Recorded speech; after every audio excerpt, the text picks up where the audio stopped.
Les amis, j'espère que vous allez bien. En ce début de semaine, le FC Barcelone a gagné de belle manière hier soir. Ça a fait du bien, c'est une victoire convaincante et belle à domicile face à un gros d'Espagne, les Colchoneros. On a assisté à une belle rencontre, une victoire, du jeu, un très beau but, des très belles choses, des occasions jusqu'à la fin du match, du suspense et du spectacle. Ça, c'était à chaud. J'ai fait une vidéo hier soir. Ça fait plaisir parce que enfin un débriefing où je n'oublie rien de dire. J'ai pratiquement tout dit ce que j'avais à dire. Et en même temps, c'est vrai que j'avais de la matière puisque tous les joueurs ont été marquants, les bons comme les moins bons. Mais ça, c'était à chaud. Et maintenant, à froid. J'ai envie de revenir sur le match parce que mine de rien, certes, ça a été un très beau match, c'est vrai. Très belle chose. On gagne 1-0 avec des gestes et tout. Ça a été franchement impressionnant et magnifique. Et on a retrouvé le Barça qu'on aime. On a retrouvé le jeu qu'on veut voir chez le Barça de Xavi. Les fondamentaux, comme j'aime bien les appeler ainsi, parce que c'est la base du Barça de jouer comme ça, avec un pressing, une intensité au pressing des courses, du déplacement, de l'effort, une relance incroyable qui part du gardien, un jeu court, et puis ensuite des transitions rapides une fois que le premier rideau est troué. Mais à la fin, ça ne fait qu'une victoire 1-0. Alors oui, c'est 3 points, quoi qu'il arrive, c'est 3 points. Certes, mais est-ce qu'il n'y aurait pas des petits regrets à avoir? Bon, le mot regret, il est assez fort, certes, mais quand même, avec ce que tu as vécu hier soir comme occasion, quand tu te rappelles du contexte dans lequel on a abordé les matchs récemment, la crise qui couvait, le point de non-retour qui émanait, qui vraiment errait autour de Xavi, bah, tu te dis qu'un match comme ça, tu aurais bien pu t'en servir beaucoup mieux comme un match de référence en fait. Et là, à 1-0, bon, j'ai envie de dire que c'est pas forcément le cas. Je sais qu'avec des si, tu peux refaire le monde ou mettre une bouteille dans les fesses de Paris. Peu importe. Moi, ce que je veux dire, c'est que imagine ce petit foot fiction. Imagine un Barça qui gagne 2-0 ou 3-0. C'est pas non plus un foot fiction, un scénario de ouf.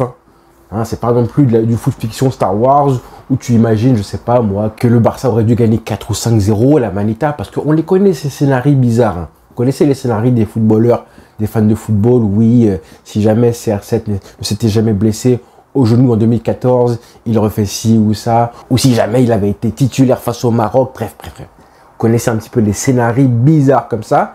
Là, je ne fais pas forcément du foot fiction XXL. Je dis juste, imagine un joueur de la classe et de la trempe de Lewandowski, si parmi les 4 énormes occasions qu'il a eues hier soir, dont 3 en 12 minutes, s'il en marque une, surtout la 4e en fait, la 4e où il fait cette espèce de crochet laser là sur Hermoso et il frappe à l'intérieur du pied alors que c'est pas forcément la surface du pied avec laquelle il faut frapper. Je pense que là, à ce moment-là, un Lewandowski en confiance, il frappe très fort du coup de pied, boulet, plein cadre, peu importe où ça, un bon courage ensuite pour Oblak pour juste effleurer la balle. C'est, je pense, le geste qu'il aurait dû faire à ce moment-là, mais il aurait fallu un Lewandowski en confiance ou un Lewandowski juste dans une forme normale. Là, il est vraiment au fond du trou. Et pourtant, on a réussi à gagner ce match-là grâce évidemment à un Félix des grands soirs, comme ça, là, petite pichenette, ballon piqué du pied gauche.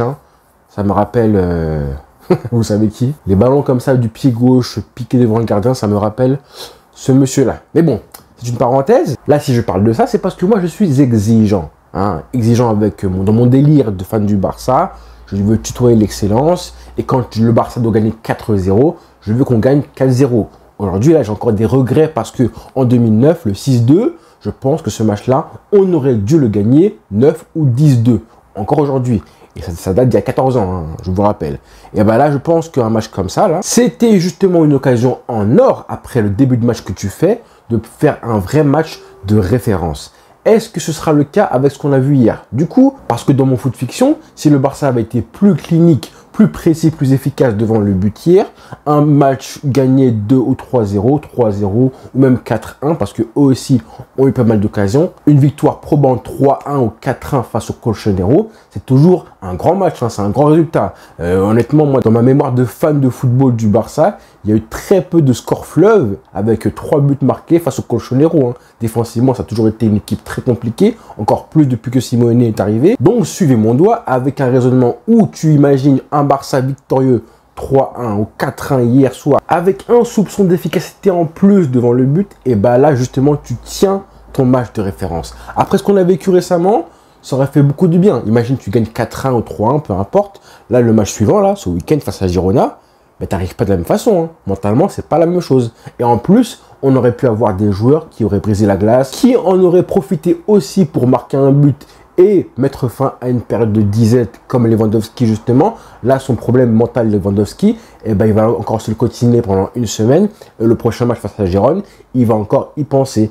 Alors qu'il aurait dû faire en sorte justement de marquer hier soir pour briser et mettre de côté et mettre derrière lui cette mauvaise passe, mauvaise série qui traverse actuellement, qui n'est pas encore finie, malheureusement, malgré la victoire. Les doutes vont rester dans sa tête malgré la victoire. C'est pour ça que je parlais de Pedri hier soir, parce que si Pedri marque un but hier, après le match qu'il a fait, et il a eu plusieurs situations où il était face au but, s'il marque un but, et ben ce match qu'on voit comme un beau match hier, et ben il bascule dans un match de référence pour lui dans sa carrière. Un match XXL, un match dont tout le monde se souviendra.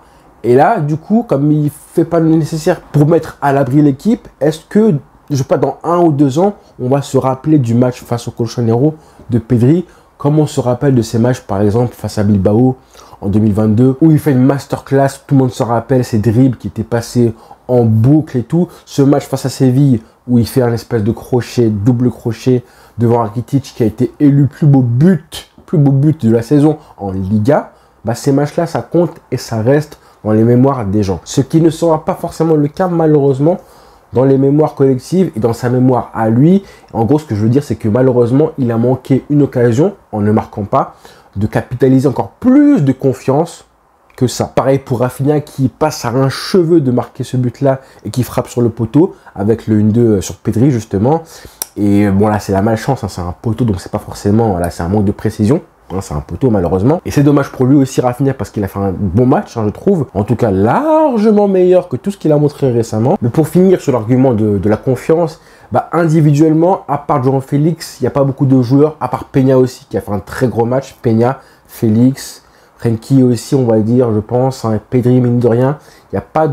Voilà, des joueurs ont pris confiance collectivement. Hein, l'équipe a pris confiance collectivement. On a eu enfin mais le terrain qui a dominé. On a eu une défense cohérente avec une relance et tout, mais à part Iñaki Peña et João Félix, il y a peu de joueurs qui ont vraiment pris confiance, on va dire, individuellement.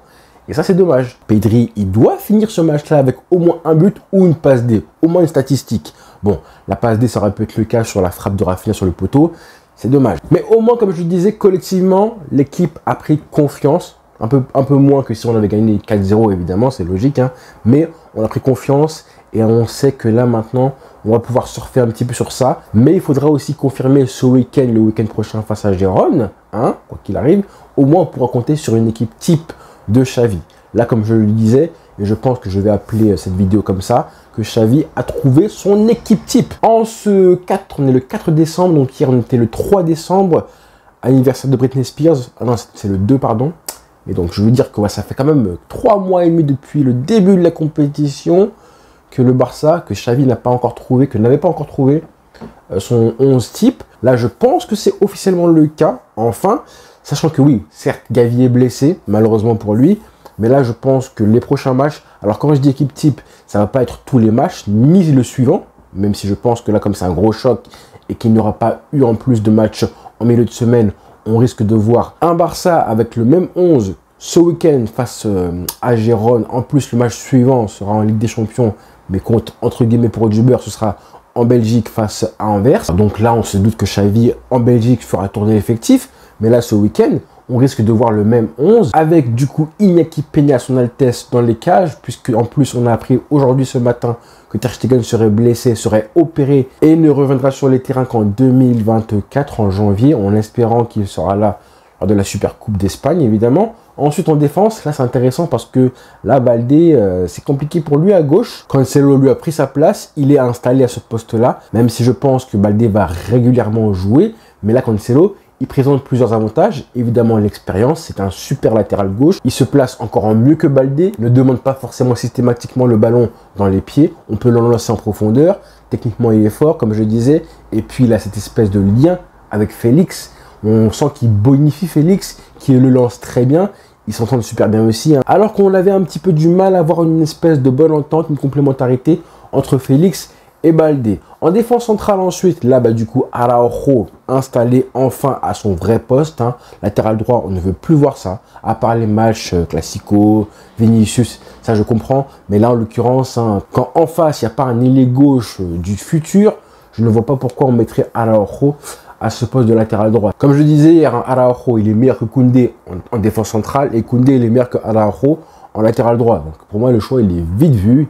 La question ne se pose même pas en fait. Et Koundé il est bien beau, il voulait éviter de jouer à ce poste maintenant de latéral droit après la saison entière qu'il a passé à ce poste là l'année dernière. Mais bon, c'est Xavi le boss, clairement il faut te mettre au service de l'équipe. Sinon frère tu joues pas. Et on a vu en plus qu'avoir Koundé en tant que latéral droit ça aide à la relance. Déjà la charnière centrale, que ce soit Christensen et Araujo en défense centrale, c'est bien de les avoir à ce niveau-là parce qu'ils sont plus à l'aise à la relance. Et Koundé à droite, c'est beaucoup mieux que Araujo. Araujo, quand tu lui passes le ballon, quand il est collé à la ligne, tu sens qu'il n'est pas à l'aise, qu'il faut qu'il se retourne. Des fois, il balance des briques et tout. Alors que souvent, c'est des situations où le Barça demande à ce qu'on relance proprement. Donc là, Koundé, c'est beaucoup mieux à ce poste-là. Ça facilite la relance. Le milieu de terrain aussi, on va en parler. Mais avoir une défense comme ça, un gardien comme ça qui est fort au pied, bah, ça a aussi contribué à ce que la relance et le milieu de terrain se portent bien. Le milieu de terrain, hier ça a été le cas, ça a été la régalade absolue. Avec ce double pivot, ça reste un 4-3-3, mais un double pivot inversé, pas comme à l'ancienne où on avait Busquets qui était en pointe basse. Là, on a un Pedri qui est en pointe haute avec deux mecs derrière lui, Gundogan et De Jong, les deux qui a un petit peu coulissé, pivotaient. Je trouve que c'est une très bonne solution, ça évite d'avoir un Frenkie De Jong en numéro 6 tout seul comme ça, qui serait, je pense, une bavure, une erreur de le mettre à ce poste-là. Là, on avait deux joueurs proches qui permutaient, chacun avec une fonction, un rôle. Un Gundogan qui contrôlait le tempo, le jeu. Il a fait un match de porc. J'ai pas parlé assez de lui hier soir. Franchement, son match à Gundogan, un match de porc. Vraiment, dans le tempo. Et je pense que pendant le match, il se rendait compte qu'il faisait un grand match parce que la seule passe qu'il a ratée et qui part en touche à un moment, il s'en veut comme pas possible. Je pense que le mec voulait finir. Il avait conscience que le mec, il allait finir avec zéro passe manquée et tout. Et c'est ça l'exigence des grands joueurs. Et quand tu sens que tu fais un grand match, que tu es en lévitation, ben voilà, tu t'en veux un petit peu démanquer des choses faciles. Mais bon, j'aime ça, moi, cette mentalité-là. Frenkie aussi a été incroyable. J'espère qu'on va continuer à développer. Mais attention, comme j'ai dit hier soir, ce genre de match-là, face au Colchonero, c'est pas forcément révélateur de ce qu'on va avoir en Coupe d'Europe, face à des équipes qui vont trimballer, qui vont nous faire du mal, qui vont nous rentrer dedans. Même si ton milieu de terrain domine à la possession, la main mise sur le match, il y a forcément une ou deux situations où ton équipe, elle doit un petit peu être plus dure, défendre en reculant, faire face aux contres et tout. Et dans ces cas-là, on va voir comment un milieu de terrain comme ça, qui est peut-être un petit peu fragile, sans avoir un vrai numéro 6 destructeur. Quand je dis destructeur, c'est pas un casseur à la Romeo, pas un CRS, mais plus un mec qui aime aller dans les duels, comme Zubimendi par exemple. Zubimendi, c'est pas non plus un joueur qui est juste dans les duels à N'Golo Kanté, un Casemiro. Non, c'est pas ça. Mais c'est un joueur, tu sais que lui, dans les duels, attention, c'est fort. Je me rappelle de ce match-là, c'était un an de ça, en Europa League, Real Sociedad, United, et ben je me rappelle, les Bruno Fernandes, les CR7, ils ont mangé. Ils ont mangé. Ah oui, c'était un mur. Et pour finir, en attaque évidemment, Lewandowski en numéro 9, jusqu'à l'arrivée de Victor Roque. On verra où on en sera à ce moment-là. C'est bien qu'il arrive, le Brésilien, parce que là, ça va lui mettre un petit peu de pression pour qu'il se réveille un peu plus, Lewandowski, même si je trouve que pour l'instant, il gère pas super bien la pression et la frustration. On verra ça plus tard. Et évidemment, João Félix côté gauche, qui est là titulaire indiscutable. Si Ferran Torres joue, c'est seulement pour remplacer Félix en fin de match comme hier soir. C'est tout. Et à gauche, Rafinha, pareil pour Lamine Yamal qui est remplaçant ou titulaire selon les matchs. Mais comme je disais, Lamine Yamal, il faut qu'il soit dans la rotation. C'est pas un titulaire en puissance, loin de là. Il faut en prendre soin, ne pas le cramer. On a cramé Ansu Fati, Pedri et maintenant Gavi avec une blessure stupide là en sélection. Donc vraiment, le joyau, la pépite qu'on a, le crack ultime, l'enfant prodigue, qui s'appelle Lamine Yamal, je veux qu'on en prenne soin comme il se doit. Elle est belle l'équipe. Franchement, sur le papier, elle est assez belle. Maintenant, on voudrait qu'elle continue à enchaîner les matchs pour développer l'affiliation, les automatismes, les rôles, les fonctions. Ils en ont parlé un petit peu hier soir, après le match. Comme quoi, c'était leur troisième match ensemble, à Gundogan et Frenkie de Jong. Et Pedri aussi, que j'oublie. Donc, leur troisième match ensemble. Donc, on a beaucoup de choses à améliorer, à développer, à progresser. Voilà, et après, on corrigera les erreurs parce que je pense qu'il y a aussi des équipes qui vont nous montrer qu'il y a des failles dans le milieu de terrain du Barça, dans la défense et tout. Mais bon, ce qui est bien, c'est qu'on a un effectif qui est assez riche. Donc si jamais au cours d'un match, on souffre de, je sais pas, de manque de prise de risque, de manque de verticalité, et ben tu fais entrer un mec comme Fermin Lopez, ça change la rencontre. Tactiquement, tu réponds aussi aux problèmes que le Barça peut avoir. Bref, on a un effectif qui peut te laisser une marge de manœuvre pour répondre aux problèmes tactiques adverses du moment. Voilà les frères. On se retrouve demain. Merci Xavi, on continue comme ça et continuons d'y croire pour la Liga. Il ne faut pas lâcher, continuer à rester comme ça, enchaîner les matchs et les victoires. Attendre un faux pas de Gérone du Real Madrid. Mais bon, 4 points, c'est pas non plus rédhibitoire. Loin de là. Voilà les frères. Bonne soirée à tous. Ciao.